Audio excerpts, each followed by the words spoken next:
ಡೆಲ್ಲಿ ಅಂತ ಓಡಾಡ್ತಾ ಇದ್ರೆ ಇಲ್ಲಿರೋ ಫ್ಲೈಟ್ ಟೇಕ್ ಆಫ್ ಆಗೋದು ಯಾವಾಗ ಸರ್? 2 ವರ್ಷದಲ್ಲಿ ಬರೀ ಇದೇ ಆಗೋಗ್ಬಿಡ್ತಲ್ಲ ನಿಮ್ದು ಕಾಂಗ್ರೆಸ್ ಅವ್ರದ್ದು. ಮೇಡಮ್, ಎತ್ತಿನೊಳೆ ಪ್ರಾಜೆಕ್ಟ್ 23,000 ಕೋಟಿ ಹಾಸನ ದಾಟಿ ಮುಂದಕ್ಕೆ ಬಂದಿದೆ. ಬೆಂಗಳೂರಿಗೆ ಕುಡಿಯೋ ನೀರ್ನ 50 ಲಕ್ಷ ಕುಟುಂಬಕ್ಕೆ ಹರಿಯೋ ಕೆಲಸವನ್ನ ಮಾಡಿದೀವಿ. 7,110 ಕಿಲೋಮೀಟರ್. ಏನ್ ಸಮಾಚಾರ ಹೇಳಿ? ಬರೀ ಅವ್ರಗಳನ್ನ ಮೀಟ್ ಮಾಡಕ್ ಹೋಗೋದು ಅಷ್ಟೇನಾ? ಅಂಡ್ ನಾಳೆ ಇಬ್ರು ರಾಹುಲ್ ಗಾಂಧಿ ಅವ್ರನ್ನ ಮೀಟ್ ಮಾಡ್ತಿದ್ದಾರೆ ಅಂತ ಕೇಳಿದ್ವಿ. ಅದು ಬೇರೆ ಬೇರೆ ಟೈಮಲ್ಲಿ ಅಲ್ಲ, ಬೇರೆ ಟೈಮ್ ಒಟ್ಟೆ. ಮೇಡಮ್, DK ಸಾಹೇಬ್ರು ಮತ್ತೆ ಸಿದ್ದರಾಮಯ್ಯ ಸಾಹೇಬ್ರು ನೀವು ಮಾಧ್ಯಮದವರು ಒಂದು ಪ್ರಶ್ನೆ ಕೇಳಿದ್ರಿ, ಏನ್ ಹಿಂಗ್ ವಿರೋಧ ಪಕ್ಷದವರು ಈ ತರ ಹೇಳ್ತಾರಲ್ಲ ಅಂತ ಹೇಳಿ. ಅವಾಗ ಇಬ್ರು ಕೈ ಎತ್ಬಿಟ್ಟು ಇದು ಕಲ್ಬಂಡೆ ಸರ್ಕಾರ ಅಂತ ಮೊನ್ನೆ ಅಷ್ಟನ್ನೇ ಹೇಳಿದ್ದಾರೆ. ಒಂದು ದಿನಕ್ಕಾದ್ರೂ ಯಾವ ದುರ್ಬೀನ ಕುಡ್ಕಿದ್ರು DK ಶಿವಕುಮಾರ್ ಸಾಹೇಬ್ರು, ಸಿದ್ದರಾಮಯ್ಯ ಸಾಹೇಬ್ರು ಒಂದು ದಿನದ ಮುನಿಸಿ ಯಾವತ್ತಾರ ನೀವು ಕಂಡಿದ್ದೀರಾ? ಒಬ್ರು ಮೇಲೆ ಒಬ್ರು ಮಾತನಾಡೋದು ನೀವು ಕಂಡಿದ್ದೀರಾ? ಸಾಧ್ಯ ಇಲ್ಲ. ಸಿದ್ದರಾಮಯ್ಯ ಅವರು ಕೈ ಎತ್ತಿ ಬಂಡೆ ತರ ಸರ್ಕಾರ ಇದೆ ಅಂದ್ರು, ಅವ್ರ ಕಡೆ ಇರೋರು ಹೇಳಕ್ ಬಿಡ್ತಿಲ್ವಲ್ಲ.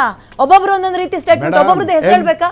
BR ಪಾಟೀಲ್ ಅವರಿಂದ ಹಿಡಿದು ರಾಜಣ್ಣನ್ ತನಕ ಲಿಸ್ಟ್ ಕೊಡ್ಬೇಕಾ ಸರ್? ನಾನು ಈಗ ಏನು ಟ್ರೀಟ್ಮೆಂಟ್, ಈಗ ಮಕ್ಕಳಿಗೆ ಡ್ರಿಲ್ ಮಾಡಿಸ್ತಾರಲ್ಲ, ಈ KPCC ಕಚೇರಿಲಿ ಮಾನ್ಯ ಸುರ್ಜೇವಾಲಾ ಸಾಹೇಬ್ರು ಅದನ್ನೇ ಮಾಡ್ತಾ ಇರೋದು. ನಿಮ್ಮ ಸಮಸ್ಯೆ ಏನಿದೆ, ನಿಮಗೆ ಏನೇನಾಗಬೇಕು, ನಿಮ್ಮಿಂದ ಏನ್ ಪ್ರೋಗ್ರೆಸ್ ಆಗಿದೆ, ನಿಮ್ಮ ಕ್ಷೇತ್ರದಲ್ಲಿ ಯಾವ ಡೆವಲಪ್ಮೆಂಟ್ ಮಾಡಿದ್ದೀರಾ, ಪ್ರತಿಯೊಂದು ಮಾಹಿತಿಯನ್ನ ಈ KPCC ಕಚೇರಿನಲ್ಲಿ ರಾತ್ರಿ 11 12 ಗಂಟೆ ತನಕನೂ ಪ್ರತಿಯೊಬ್ಬರಿಗೂ ಅವ್ರಿಗೆ ಆದಂತ ಸಮಯವನ್ನು ನಿಗದಿ ಮಾಡಿ ಎಲ್ಲರ ಹತ್ರ ಅದೇ ಡೌಟ್ ಬರ್ತಿರೋದು. ಇಷ್ಟು ಒಂದೊಂದು ವಾರದ ಕಾಲ ಸುರ್ಜೇವಾಲಾ ಅವರು ಬಂದು ಇಲ್ಲೇ ಸ್ಟೇ ಆಗ್ತಾರೆ ಅಂದ್ರೆ ಏನಾಗ್ತದೆ? ಶಿಸ್ತಿನ ಪಕ್ಷ. ಇವತ್ತು ಬಿಜೆಪಿ ರಾಜ್ಯಾಧ್ಯಕ್ಷ ವಿರುದ್ಧ ವಿರೋಧ ಪಕ್ಷ ನಾಯಕರ ವಿರುದ್ಧ ಏನೇನು ಅವ್ರ ಪಕ್ಷದಲ್ಲಿ ಮಾತಾಡ್ತಾ ಇದ್ದಾರೆ, ಆ ತರ ಅಲ್ಲ ಕಾಂಗ್ರೆಸ್ ಅಂದ್ರೆ ಶಿಸ್ತಿನ ಪಕ್ಷ. JDS ಹತ್ರ ಹೋಗೋಣ. JDS ನಾಗೇಂದ್ರ ಅವರು ಹೇಳಿ ಸರ್, ಏನ್ ಅನ್ಸುತ್ತೆ ಈ ಡೆಲ್ಲಿ ಫ್ಲೈಟ್ ಗೆ ಇಷ್ಟೊಂದ್ಸಲ ಓಡೋಗ್ತಾ ಇರೋದು ಇಬ್ರು? ಇವತ್ತು ಏನು 5 ಗ್ಯಾರಂಟಿ, ಅವೈಜ್ಞಾನಿಕ ಗ್ಯಾರಂಟಿಗಳು ತಂದು ಸಮಾಲ್ಸಕ್ಕೆ ಆಗ್ತಾ ಇಲ್ಲ. ಅದರಲ್ಲೂ ಕುರ್ಚಿಗಳ ಕಾದಾಟ ಸ್ಟಾರ್ಟ್ ಆಗಿದೆ. ಇವತ್ತು ನನ್ನ ಪ್ರಶ್ನೆ, ರಾಜ್ಯದ ಪ್ರಶ್ನೆ, ರಾಜ್ಯದ ಜನದ ಪ್ರಶ್ನೆ ಏನಂದ್ರೆ, ರಾಜ್ಯದ ಮುಖ್ಯಮಂತ್ರಿ, ರಾಜ್ಯದ ಉಪಮುಖ್ಯಮಂತ್ರಿ ರಾಜ್ಯದಲ್ಲಿರಬೇಕಾದಾಗ AICC ಅಧ್ಯಕ್ಷರು ಬರೋ ಸರಿ ಇರುತ್ತೆ, AICC ಕಾರ್ಯಾಧ್ಯಕ್ಷರು ಬರೋ ಸರಿ ಇದೆ, ಹೈಕಮಾಂಡ್ ಬಂದಿಲ್ ಕೂರೋದು ಸರಿ ಇದೆ. ಇವತ್ತು ಹೈಕಮಾಂಡ್ ರಾಜ್ಯದಲ್ಲಿದ್ದಾರೆ, CM DCM ಇವತ್ತು ಡೆಲ್ಲಿಯಲ್ಲಿದ್ದಾರೆ. ಡೆಲ್ಲಿಯಲ್ಲಿ ಹೋಗಿ ಏನ್ ಮಾಡ್ತಾ ಇದ್ದಾರೆ ಅನ್ನೋ ಎಕ್ಸ್ಟ್ರಾ ಪ್ರಶ್ನೆ. ಆ ಪ್ರಶ್ನೆ ನೋಡಕ್ ಹೋದ್ರೆ ಕಾಂಗ್ರೆಸ್ ಅಲ್ಲಿ ಹೈಕಮಾಂಡ್ ಮೀಟ್ ಮಾಡಿಲ್ಲ ಅವರು. ಮೊಟ್ಟ ಮೊದಲೇ ಪ್ರೀ ಪ್ಲಾನ್ ಬಿಜೆಪಿ ನಾಯಕರ ಹತ್ರ ಹೋಗ್ತಾ ಇದ್ದಾರೆ. DK ಶಿವಕುಮಾರ್ ಒಂದ್ ಕಡೆ ಹೋಗ್ತಾ ಇದ್ರೆ, ಸಿದ್ದರಾಮಯ್ಯ ಒಂದ್ ಕಡೆ ಹೋಗ್ತಾ ಇದ್ದಾರೆ. ಅಂದ್ರೆ ನೀನ್ ಅಲ್ಲಿ ಹೋದ್ರೆ ನಾನು ಇಲ್ಲಿ ಹೋಗ್ತೀನಿ, ನೀನ್ ಇಲ್ಲಿ ಬಂದ್ರೆ ನಾನು ಇಲ್ಲಿ ಬರ್ತೀನಿ ಅನ್ನೋ ಒಂದು ಕಾಂಪಿಟೇಷನ್ ಕ್ರಿಯೇಟ್ ಆಗಿ ನಿಮ್ಗೆ ಏನ್ ಅನ್ಸುತ್ತೆ? ಹಂಗಾದ್ರೆ ಇವತ್ತು ಏನಾಗ್ತಾ ಇದೆ ಇವತ್ತು ಅಂದ್ರೆ, ಸೂರ್ಜಿವಾಲ ಅವರು ಇಲ್ಲಿ ಬಂದು ಕುಂತಿರೋ ಉದ್ದೇಶ ಏನಂತಂದ್ರೆ CM ನ ಚೇಂಜ್ ಮಾಡ್ಲೇಬೇಕು ಅಂತ. ಅದನ್ನ ರಿಪೋರ್ಟ್ ತಗೊಂತಾರೆ. ಇಂಡಿವಿಜುವಲ್ ಆಗಿ ಎಲ್ಲಾ ಶಾಸಕರನ್ನ ಕರೆದು ಇಂಡಿವಿಜುವಲ್ ಆಗಿ ಇವತ್ತು ಸಚಿವರ ಸಂಪುಟ ವಿಸ್ತರಣೆ ಕೂಡ ಬದಲಾವಣೆ ಮಾಡಬೇಕು, CM ಕೂಡ ಬದಲಾವಣೆ ಮಾಡಬೇಕು. ಈ ಒಂದು ವಿಚಾರದಲ್ಲಿ ಇಂಡಿವಿಜುವಲ್ ಆಗಿ 136 ಶಾಸಕರ ಬಳಿ ಎಲ್ಲ ಒಂದು ಮಾಹಿತಿ ತಗೊಂತಾ ಇದ್ದಾರೆ. DK ಶಿವಕುಮಾರ್ ಮುಂದುವರಿಸಿದ್ರೆ ರಾಜ್ಯ ಅಭಿವೃದ್ಧಿ ಆಗುತ್ತಾ? ಯಾಕಂದ್ರೆ ಅವ್ರಿಗೆ ಏನ್ ಭಯ ಇದೆ ಇವತ್ತಂದ್ರೆ, ಇಡೀ ದೇಶದಲ್ಲಿ ಕಾಂಗ್ರೆಸ್ ಒಂದೇ, ಕರ್ನಾಟಕದಲ್ಲಿ ತಳಮಟ್ಟದಲ್ಲಿ ಒಂದು ಸ್ಟ್ರಾಂಗ್ ಆಗಿ ಒಂದು 136 ಶಾಸಕರು ಕೊಟ್ಟಿದ್ದು ಏನಾದ್ರು ಏಕೈಕ ಒಂದು ರಾಜ್ಯ ಅಂದ್ರೆ ಕಾಂಗ್ರೆಸ್ ಪಕ್ಷ ಕೊಟ್ಟಿದ್ರೆ ರಾಜ್ಯ, ಕರ್ನಾಟಕದ ರಾಜ್ಯ. ಹಾಗಾಗಿ ಆ ವಿಚಾರದಲ್ಲಿ ಸೂರ್ಜಿಲ್ ಅವರು ಇಲ್ಲಿ ಇಂಡಿವಿಜುವಲ್ ಆಗಿ ಶಾಸಕರನ್ನ ಇವತ್ತು ಮೌಲ್ಯಮಾಪನ ಮಾಡ್ತಾ ಇದ್ದಾರೆ. ಆದ್ರೆ DK ಶಿವಕುಮಾರ್ ಅವರು ನೀವೇನಾದ್ರು ನನ್ನ CM ಮಾಡಿದ್ರೆ ಬಿಜೆಪಿ ಸರ್ಕಾರಕ್ಕೆ ನನ್ನ ಶಾಸಕರು ಕರ್ಕೋತಿ ಅಂತ ಮಾಹಿತಿ ಕೊಡ್ತಾ ಇದ್ದಾರಾ? ಇಲ್ಲ ಮುಖ್ಯಮಂತ್ರಿ ಅವರು ನೀನು ಹೋಗೋದಲ್ಲ ನಾನು ಕರ್ಕೊಂಡು ಬಿಜೆಪಿಗೆ ಹೋಗ್ಬೇಕಾಗುತ್ತೆ, ನಾನು 5 ವರ್ಷ ಆಡಳಿತ ಮಾಡಕ್ ಬಿಡ್ಲಿಲ್ಲ ಅಂದ್ರೆ ದೇವರಾಜ್ ಅವರ ಅರಸವರ ಬ್ರೇಕ್ ನಾನು ಮಾಡಬೇಕು, ಅವ್ರ ಸಾಧನೆಗಳನ್ನ 10 ವರ್ಷ ನಂಗೆ ಸಂಪೂರ್ಣ ಬೇಕೇ ಬೇಕು ಅಂತ ಅವ್ರು ಹಠವಾದಿಯಾಗಿದ್ದಾರೆ. ಇವತ್ತು ಅವ್ರ ಮುಖಾಂತರ ನೋಡಕ್ ಹೋಗ್ತಾ ಇದ್ರೆ ಇವತ್ತು 15 ರಿಂದ 18 ಶಾಸಕರು ಇವತ್ತು ಕಂಪ್ಲೀಟ್ ಸಿದ್ದರಾಮಯ್ಯ ಬಂಡಲಿದ್ದಾರೆ. ಒಂದೇ ಒಂದು ಏಕಾಂಗಿ ಇವತ್ತು ಏನಿವತ್ತು ಇಕ್ಬಾಲ್ ಹುಸೇನ್ ಅವರು ಒಬ್ಬರೇ DK ಶಿವಕುಮಾರ್ ಕಡೆ ಇದ್ದಾರೆ. ಇವತ್ತು ನಾವು ನೋಡ್ಬೋದು ತಾರತಮ್ಯ ಅಲ್ಲ, ತಾರತಮ್ಯ ನೋಡ್ಬೋದು. ಯಾವ ತರ ನೋಡ್ಬೋದು? ಇಕ್ಬಾಲ್ ಹುಸೇನ್ ಅವರು ಮೇಡಮ್ ಒಂದ್ ನಿಮಿಷ, 38 ಶಾಸಕರು DK ಶಿವಕುಮಾರ್ ಅವರ ಪರನೂ ಇದ್ದಾರೆ, ಸಿದ್ದರಾಮಯ್ಯ ಅವರ ಪರನೂ ಇದ್ದಾರೆ. ಒಂದೇ ಒಂದು ನಿಮಿಷ.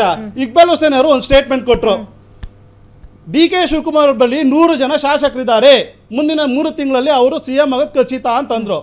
ಕೂಡಲೇ ಎಚ್ಚೆತ್ಕೊಂಡಂತ DCM ಉಪಮುಖ್ಯಮಂತ್ರಿ ಅವರು ಅವ್ರಿಗೆ ಶೋಕಾಸ್ ನೋಟಿಸ್ ಕೊಟ್ಬಿಟ್ರು.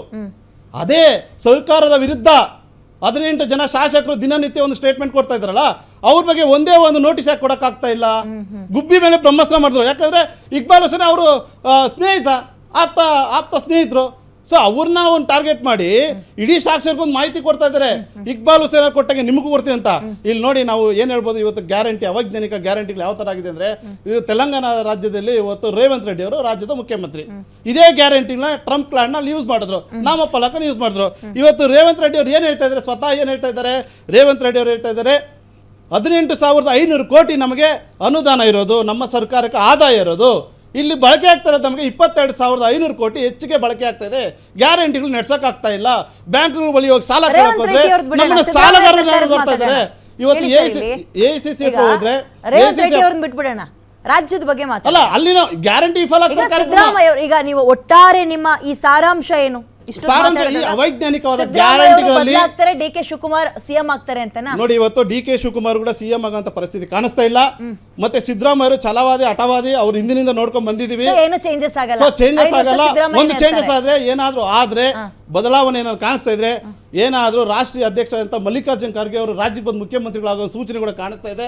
ಯಾಕಂದ್ರೆ ಇವರಿಬ್ಬರ ಕಿತ್ತಾಟ ಮೂರವರಿಗೆ ಲಾಭ ಆಗ್ಬೋದು, ಇಲ್ಲ ಸತೀಶ್ ಜಾರಕಿಹೊಳಿ ಹಿಂದೂ ನಾಯಕ. ಕಾಂಗ್ರೆಸ್ ನಲ್ಲಿ ಏನಾದ್ರೂ ಪರವಾಗಿಲ್ಲ, DK ಒಬ್ರು ಸಿಎಂ ಆಗ್ಬಾರ್ದು JDS ಅವ್ರಿಗೆ. ಅಲ್ಲ, ಸಿಎಂ ಆಗ ನಂದು ಅದು ಪ್ರಶ್ನೆ ಅಲ್ಲ, ರಾಜ್ಯದ ಪ್ರಶ್ನೆ. ಇವತ್ತೇನು DK ಶಿವಕುಮಾರ್ ಅವರ ಬಗ್ಗೆ ಯಾವ ಶಾಸಕರು ಬಲ ನಿಂತಿದ್ದಾರೆ? ಎಲ್ಲದ್ರ ಬಗ್ಗೆ ಮಾತಾಡ್ತಾರೆ. ಶಾಸಕರು HD ಕುಮಾರಸ್ವಾಮಿ ಅವರು ಅವ್ರು ಹಂಗಾಗ್ಬೋದು, ಹಿಂಗಾಗ್ಬೋದು, ಇಲ್ಲೋಗ್ಬೋದು, ಅವ್ರು ಸಿಎಂ ಆಗ್ಬಾರ್ದು ಅಂತ. DK ಶಿವಕುಮಾರ್ ಅವ್ರ ಹೆಸರೇ ಐತಲ್ಲ ಸಿಎಂ ಆಗ್ತಾರೆ ಅನ್ನೋ ವಿಚಾರ. ಅವ್ರ ಶಾಸಕರಿಲ್ಲ, ಇವತ್ತು ಅವ್ರ ಬಳಿ ಕಾರ್ಯಕರ್ತರು ಇರ್ಬೋದು, ಶಾಸಕರು ಬಲ ಇಲ್ಲ, ಹೈಕಮಾಂಡ್ ಬಲ ಇಲ್ಲ. ಇವತ್ತು ಅದನ್ನ ಚಾಲೆಂಜ್ ಮಾಡ್ಬೇಕಾದ್ರೆ ಇವತ್ತು ಮಠ ಮನೆಯವ್ರ ಹತ್ರ ಹೋಗ್ತಾ ಇದ್ದಾರೆ, ಇವತ್ತು ಹಿಂದೂ ಟೆಂಪಲ್ ರನ್ ಮಾಡ್ತಾ ಇದ್ದಾರೆ. ಇವತ್ತು ಸಿದ್ದರಾಮಯ್ಯ ಏನ್ ಮಾಡ್ತಾ ಇದ್ದಾರೆ, ವಿರೋಧ ಪಕ್ಷ ಜೊತೆ ಕಾಣಿಸ್ಕೊಂತ ಇದ್ದಾರೆ. ಯಾಕೆ ಕಾಣಿಸ್ಕೊಂತ ಇದ್ದಾರೆ? ಬೈ ಚಾನ್ಸ್ ನನಗಿನ ಮುಂದೆ ಬೈಪಾಸ್ ಮಾಡಿ DK ಶಿವಕುಮಾರ್ ಹೋಗೋದೇನೋ, ಮದುವೆ ಅಡ್ವಾನ್ಸ್ ಆಗಿ ಇರೋಣ ನಾವು ಅಂತೇಳಿ ಇವತ್ತು ಡೆಲ್ಲಿ ಟ್ರಿಪ್ ಅಲ್ಲಿ ಬರೀ ಇವತ್ತು ಮಾಡ್ತಾ ಇರೋದೇನು ಅಂತಂದ್ರೆ, DK ಶಿವಕುಮಾರ್ ಒಂದ್ ಕಡೆ ಹೋದ್ರೆ ಇವ್ರೊಂದ್ ಕಡೆ ಹೋಗ್ತಾ ಇದ್ದಾರೆ. ನಾ ಕೊಡೆ ನೀ ಬಿಡೆ ಅಂತ ಅನ್ನೋ ಪರಿಸ್ಥಿತಿಯಲ್ಲಿ ಇವತ್ತು ರಾಜ್ಯದಲ್ಲಿ ತಾಂಡವಾಡ್ತಾ ಇದೆ ಭ್ರಷ್ಟಾಚಾರ ಒಂದ್ ಕಡೆ ಆದ್ರೆ, ಬಡತನ ಒಂದ್ ಕಡೆ ಆದ್ರೆ, ಬೆಲೆ ಏರಿಕೆ ಒಂದಾದ್ರೆ, ಜನ ಇವತ್ತು ಕಣ್ಣೀರು ಇಡ್ತಾ ಇದ್ದಾರೆ. ಇವತ್ತು ಕುರ್ಚಿಗಳಿಗೋಸ್ಕರ ಕಾದಾಟಗಳು ಮಾಡ್ತಾ ಇದ್ದಾರೆ. ಇವತ್ತು ಏನು ಸೂರ್ಜಿವಾಲ ಬಂದು ಇವತ್ತು ಮೌಲ್ಯಮಾಪನ ಮಾಡ್ತಾ ಇದ್ದಾರೆ. ನೆಕ್ಸ್ಟ್ ಸಿಎಂ ಆದ್ರೆ ಸಚಿವ ಸಂಪುಟದಲ್ಲಿ ಯಾವ ನಾವು ಸಚಿವರನ್ನ ಮಾಡಬೇಕು, ಆ ಸಚಿವರಿಂದ ನಿಮ್ಗೆ ಏನೇನು ಅನುಕೂಲ ಆಗುತ್ತೆ. ಈಗಿನ ಸಚಿವರು ಹಣೆ ಬರಂದ್ರೆ ನಿಮ್ದು ಹೇಳಿ ಸರ್, ವಿರೋಧ ಪಕ್ಷದವ್ರಾಗ ನೀವೇನ್ ಮಾಡ್ತಾ ಇದೀರಿ? ನಾವು ಹೋರಾಟ ಮಾಡ್ತಾ ಇದ್ದೀವಿ. ಸ್ವಿಚ್ ಆಫ್ ಅಂತೀರಿ, ಮೈತ್ರಿನೇ ಇಲ್ಲ ನಿಮ್ದ್ರಲ್ಲಿ. ಅವ್ರಾಯ್ತು, ನೀವು ವಿರೋಧ ಪಕ್ಷದಲ್ಲಿ ಕುತ್ಕೊಂಡು ನೀವೇನ್ ಮಾಡ್ತಾ ಇದ್ದೀರಿ? ಇಷ್ಟು ಹಗರಣಗಳ ಬೈಲ್ ತಂದ್ರೆ ಯಾರು ಮೇಡಮ್? ವಾಲ್ಮೀಕಿ ಹಗರಣ ತಂದವರು ಯಾರು? ಮೇಕೆದಾಟಲ್ಲಿ ಪಾದಚಾರ ಮಾಡ್ಕೊಂಡ್ ಬಂದ್ರಲ್ಲ ಇವತ್ತು, ಅದನ್ನ ನಾನು ದೇವನಲ್ಲಿ ಮೈತ್ರಿ ನಮ್ದು ಅಂತ ಕೈ ಎತ್ತಿ ಹಿಡಿತೀರಿ. ಆಮೇಲೆ ಡೇಟು ಅಥವಾ 2ನೇ ತಿಂಗಳಿಗೆ ಬಂದಾಗ ಯಾವ್ದು ಮುಸ್ಲಿಂ ಬಿಲ್ ಅಂತ ಬಂದ್ರೆ ಸದ್ದೇ ಇರಲ್ಲ ನಿಮ್ದು. ಅವರೊಂದು ಹೋರಾಟ ನೀವು ಕೈ ಕಟ್ಕೊಂಡು ಕೂರ್ತೀರಿ. ದಿನನಿತ್ಯ ನಮ್ಮ ಪೇಪರ್ಗಳಲ್ಲಿ ತೆಗೆದು ನೋಡ್ಬೋದು, ದಿನನಿತ್ಯ ಹೋರಾಟದ ಸಮೀಕ್ಷೆ